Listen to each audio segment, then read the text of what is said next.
নমস্কার দর্শক বন্ধুরা, মৃত্যুঞ্জয়ের অমৃত বচন অনুষ্ঠানে সবাইকে আবার একবার স্বাগত।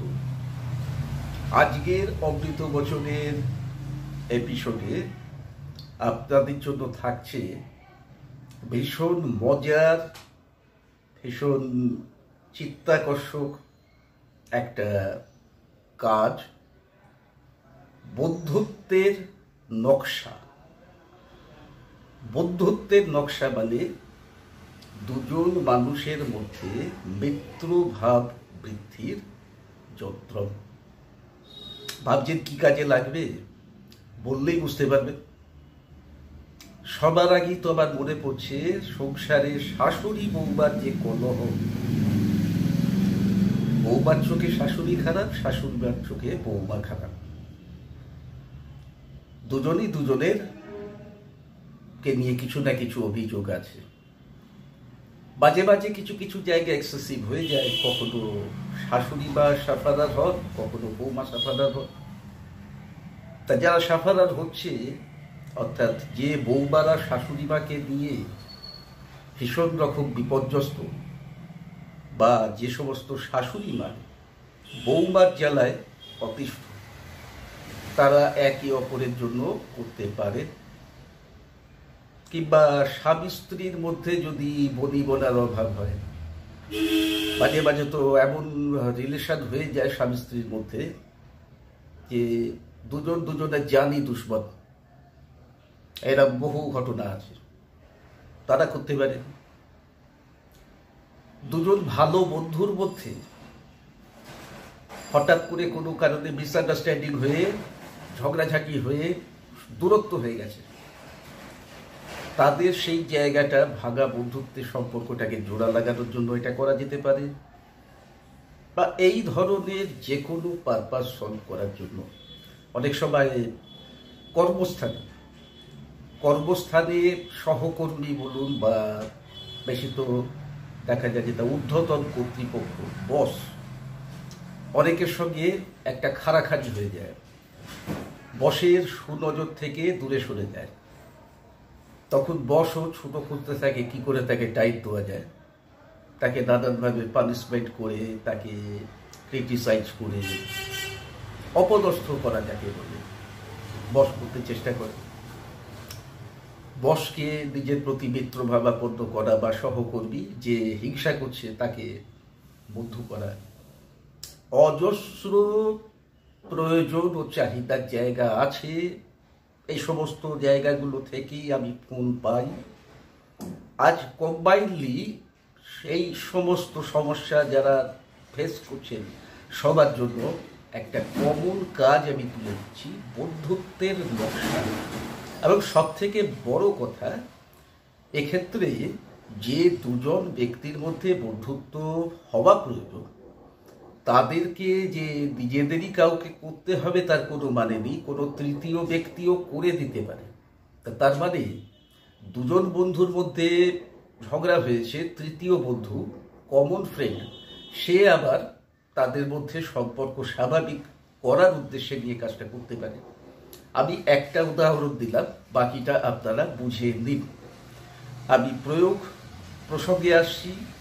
আজ রুটিন যেটা ঘোষণা করে দিই, যারা যারা আমার সঙ্গে সরাসরি কথা বলতে চান, আবার পরামর্শ পেতে চান, চেষ্টা করুন চেম্বারে এসে দেখা করতে, অথবা অনলাইনে কনসালটেন্সি সুবিধা নেওয়ার চেষ্টা করুন। যারা দেখা করতে আসতে চান চেম্বারে, তারা আগের দিন নিচে দেওয়া নাম্বারে ফোন করে নিজের নাম বুকিং করে পরের দিন এসে দেখা করুন। বিনা বুকিংয়ে হঠাৎ সাক্ষাতে কেউ আসবেন না। আর যারা অনলাইন কনসালটেন্সি করবেন ভাবছেন, তারা এই নাম্বারটি সেভ করুন। এতে ভিজিট জমা করতে হবে। গুগল পে, ফোনপে, পেটিএম যে কোনো মিডিয়ামে করা যাবে, এবং হোয়াটসঅ্যাপ আছে, তাতে রসিদটা শেয়ার করে দিতে হবে। আপনাকে এই রসিদ দেখে কনসালটেন্সি টাইম দিয়ে দেওয়া হবে, যে টাইমে ফোনের মারফত আপনি সরাসরি আমার সঙ্গে কথা বলে আমার থেকে পরামর্শ পেতে পারবেন। চলে আসছি আজকের কাজে। বন্ধুত্বের নকশা, বন্ধুত্বের যন্ত্র। সবার আগে বলাই বাহুল্য যন্ত্রমের সঙ্গে আপনাদের পরিচয় ঘটিয়ে দিই। যন্ত্রটা ভালো করে দেখুন, স্ক্রিনশট নিয়ে রাখুন প্রয়োজন মনে হলে, এবং এর গঠন কি ধরনের সেটা বোঝার চেষ্টা করুন, কারণ এইটা আপনাকে ঠিক করে আঁকতে হবে। আর এইটাই হচ্ছে মাধ্যম, এই মাধ্যমটাই আপনার উদ্দেশ্য পূরণ করবে। যন্ত্রটা দেখুন, একটি স্টার শেপের ক্ষেত্র আঁকা রয়েছে, যার ছখানা ভুজ আছে, পাপড়ি আছে, এবং মাঝে একটা ষড়ভুজাকৃতি ক্ষেত্র আছে। দুটো ত্রিভুজকে সোজা উল্টো আঁকলে পরে এই ধরনের শেপ পাওয়া যাবে। তবে যন্ত্রম যেমন ছবিতে দেখা যাচ্ছে হুবহু সেই রকমই আঁকার চেষ্টা করতে হবে। যন্ত্রমের যে 6টি ভুজ বা পাপড়ি দেখা যাচ্ছে, তাতে 3টি করে অক্ষর লেখা রয়েছে। দেখুন, এই অক্ষরগুলো সবেতেই এক, অতএব একদিকে যা লিখবেন তা বাকি 5টি দিকেও লিখতে হবে। কি কি আছে? ও, হুং, সব। মাঝে এ প্লাস বি, অর্থাৎ যে দুই ব্যক্তির মধ্যে মিত্রতা স্থাপন করতে হবে সেই দুই ব্যক্তির নাম এখানে পর্যায়ক্রমে বসবে, এবং এর নিচে আদি মিত্র ভাব। এই ছিল যন্ত্রমের গঠন। আশা করি কারুর বুঝতে কোনো অসুবিধে হয়নি। এবারে এই যন্ত্রম কিভাবে প্রয়োগ করলে দুজন শত্রু ও মিত্রে পরিণত হতে পারে সেই প্রসেস ব্যাখ্যা করছি, মন দিয়ে শুনুন। প্রথমত, কোনো শুভ দিন নির্বাচন করে নিতে হবে এই কাজটি শুরু করার জন্য। আপনারা প্রয়োজন অনুসারে যদি কোনো কাছাকাছি শুভ দিন একান্ত না পান, সেক্ষেত্রে শনি বা মঙ্গলবার কাজটি শুরু করে দেওয়া যেতে পারে, বৃহস্পতিবারও শুরু করা যেতে পারে। কখন করতে হবে? কাজটি ভোরবেলা করতে হবে। অ্যাকচুয়ালি নিয়ম হচ্ছে সূর্যোদয়ের পূর্বে। কতজন পারবে জানি না, তাই আমি কাস্টমাইজ করে দিচ্ছি, একটু সহজ করে দিচ্ছি। সূর্যোদয় থেকে 1 ঘন্টার ভেতরে, আরও পরিষ্কার করে বলে দিচ্ছি, অ্যাভারেজ 7টার ভেতরে। তার থেকে দেরিতে এটি করার কোনো প্রয়োজন নেই, করার কোনো মানে নেই। তো সূর্যোদয় হবার পূর্বে করা গেলে সব থেকে ভালো। কি করতে হবে? 6টি একই সেম মাপের কাগজের টুকরো, সাদা কাগজের টুকরো নিয়ে সেই কাগজের টুকরোগুলোকে তাতে এই যন্ত্রম আঁকতে হবে। লাল কালিতে, লাল পেন দিয়ে আঁকা যাবে। 6টি কাগজে একটি একটি করে 6টি যন্ত্রম আঁকতে হবে। যেখানে যা লেখা প্রয়োজন সেখানে তা যথাযথভাবে লিখতে হবে, এবং এই 6টি যন্ত্রমকে নিয়ে কোনো স্রোতযুক্ত জলাশয়ের জলে ভাসিয়ে দিতে হবে, মানে নদীতে বা যে খাল প্রবাহ হচ্ছে, কোনো নদীর সঙ্গে যুক্ত আছে, জোয়ার ভাটা খেলে, সেই খালের জলেও ভাসানো যেতে পারে। তবে স্রোতযুক্ত নদীতে ভাসাতে পারা সব থেকে ভালো। তা আমি কাজটা ডিসক্রাইব করার সময় বলেছিলাম যেদিন থেকে কাজটা শুরু করবেন, মানে দিন নির্বাচনের, তা তখনই আপনাদের বুঝে যাওয়া উচিত কাজটা একদিনের নয়, কাজটি লং রান করার কাজ। তা এবারে প্রশ্ন আসছে কতদিন এই প্রক্রিয়া করতে হবে।